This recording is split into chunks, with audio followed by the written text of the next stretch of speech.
I've got a lot of things I can tell you what's going to be happening in the state legislature next time, what I foresee happens between now and then, some of the challenges the state's going to have in the next session.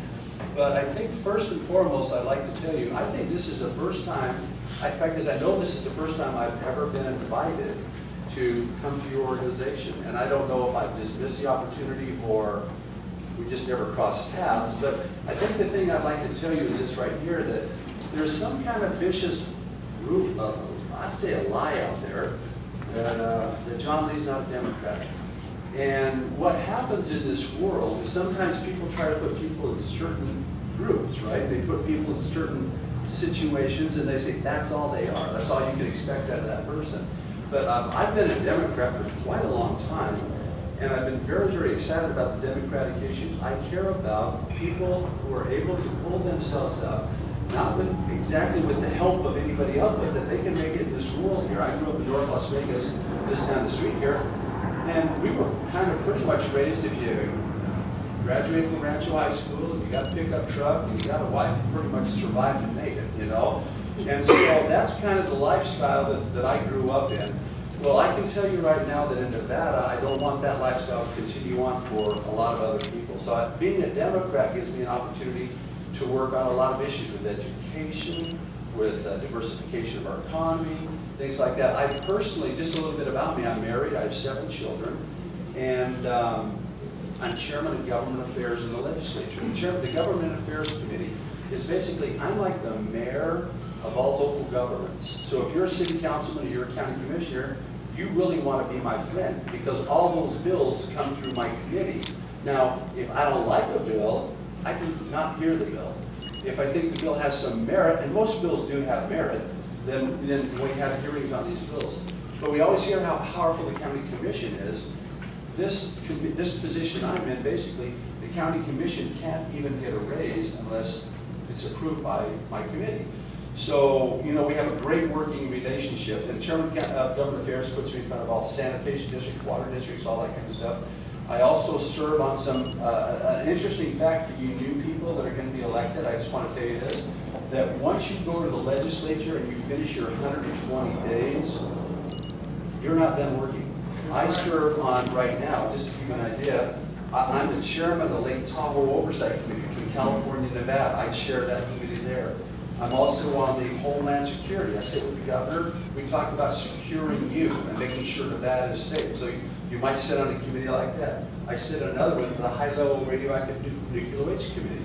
We don't want waste to come to this state. That's not our goal. Our goal is to get figured out what it can be fixed somewhere else, but don't just shove it down our throats. That's Nevada's opinion on that. I oversee the Western Regional Water Commission. And basically at North they have 2 or 3 water districts and they fight all the time.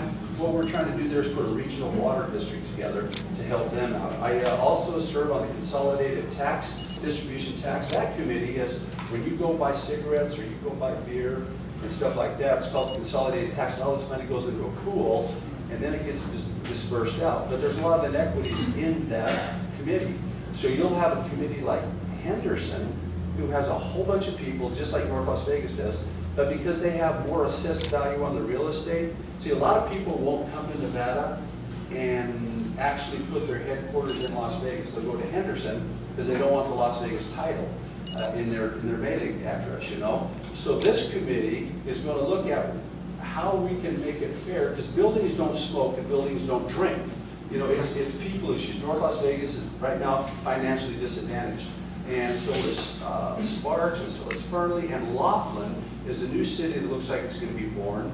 It's going to need a bite of that pie too. So we're looking at that. And I'm also on the commission to review boards and some of the commissions. We have some boards and commissions that haven't met in 15 years. Why do we still have them? Why do we still appoint people to those kind of things? So we're doing a fundamental review right now of a lot of things that have happened over the years in Nevada. And I can tell you next session is going to be a very, very exciting session. And one thing that you don't hear enough of, but it's your legislature. When I'm elected from Senate District 1, which is basically Nellis Air Force Base, the Aliante area out there, you get elected from your district. But when you finally win, you're one of 21 other senators, and then your whole goal is the whole state of Nevada. You shouldn't have a north-south issue. You should have on rural, you need to concentrate on all the issues in the state of Nevada. And so we go up there, so every person in here indirectly is my constituent. You don't have to just reach out to your senator. If there's somebody that you like, or one of these new members, for somebody who's going to be an assemblyman, build a relationship with them and talk to them about those issues. Another thing I'll say to you is, I know the capital's in Carson City. It'll never come to Las Vegas. It can't. It would have to be an act of Congress to change the capital of a state. So it's never going to come here. But that doesn't mean that you can't come up. I know Derek's come up and Chris has come up. And you can come up to the legislature and see us there and lobby us and tell us what you're thinking and things that you'd like to see done. One of the perks about that is if you come up and you don't put the lobby badge on because they'll have your picture on it and all that kind of stuff, that if you come up, and I don't know who you come with, but if you call ahead to your senator or your assemblyman and say, hey, I'm coming up, can I sit with you on the floor? We have open floor situations where you can actually sit next to the legislator, figure out what they're doing that day, how they're voting, why things are happening, and just sit right there with it. You can go to the committee meeting with it. It's citizen participation. We look forward when people from the South come up and visit us. We seem to recognize when people come to the South is a very, very important issue. But if you can't come up, then we have it broadcast down in the Grant Sawyer building, and if we know the people down south want to testify in the bill, then we'll schedule the hearing room, and we will open it up, to have you come. I can just tell you that the legislative process is a very interesting process, but it's the best process I know about compared to every other country in the world. And as long as you're 21 years old and not a felon, everyone you should consider the opportunity of doing this. We have term limits in this state. It's almost like passing the baton on to the next generation. We don't have any full-time people yet. We've left the middle status and we are a middle state now. There might be a day we have to go every single year, but I can't foresee the day that we'll have full-time legislators in Nevada. It hurts us for all the work we have to do, but it's a blessing that the taxpayers don't have to put up with this year-long like California and things like that. So I could get into some of the details, Derek, of what's going to happen next session, or I can open it up for questions. What would you like? Why don't you give us a little overview of what happened in the last session, why we ended up with the Supreme Court, and then go into what you think is going to happen in the new section, and maybe like fix on what happened in the last session. Okay. And you guys time me. We're not going to what's been happening in the state legislatures? We're mandated to balance our budget. So just imagine you're the father of your family, okay? And you're mandated to balance your budget. You don't have enough money, so you reach down and take back all the money you've given your kids over the year. You see that allowance you've been saving money for? Well, we're taking it from you. We need to balance our budget. That's basically what's happening. The cities and the counties are creatures of local government. So sometimes when it's order for us to mandate to get our budgets built and corrected, we've actually went over the years and stole the money from the local governments. And then they can't plan to do things what they want to do with that money, which is entirely wrong. We should handle our own house, handle our own budget, and be able to understand our needs. We had some things happen last session that are going to be a benefit to this area here.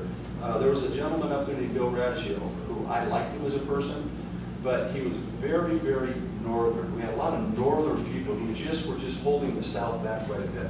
And one of the issues was, and I think you guys are interested probably in education like that. I personally, I went to college 2 times in my life, once for 1 day and once for 2 days, because I got married the week I turned 19 and I had kids, and so we had a side job. I didn't have, I had to earn money, I was a plumbing assistant. But we found out 2 cycles ago that the community college system was a prime example of being underfunded. If you go to UNR, it averages out about $12,000 per student goes into the education of a student. But if you come down to UNLV, it's like $8,000. If you go to CSN, it's $5,000. But you go to Great Basin, it's $9,000. The formula was skewed in such a way that it didn't benefit Southern Nevada people to go to college here, because it didn't benefit them to have you in class because they weren't going to give you more money out of it. And so what we're doing, we're testing that funding formula right now. We're trying to figure out how does the largest group of people in the state of Nevada have the least amount of educational opportunities. And we're finding out some very interesting things. It looks to me like this funding formula is going to show that UNR is going to have to kind of change the way it's been doing its business. That UNLV, we have 68 feeder schools just in this valley here. The UNLV, they've got 13 up there. You know, the math says we need to help out Southern Nevada. So we'll be working very, very closely on that. Another issue, part of that, just to let you know, is we got the higher education, UNR and UNLV, and we've got all the community college systems. They're always disadvantaged in the process. So we're trying to tear them out maybe from underneath the university system right now. Our economy, let me just jump on that for just a second. The economy that you're in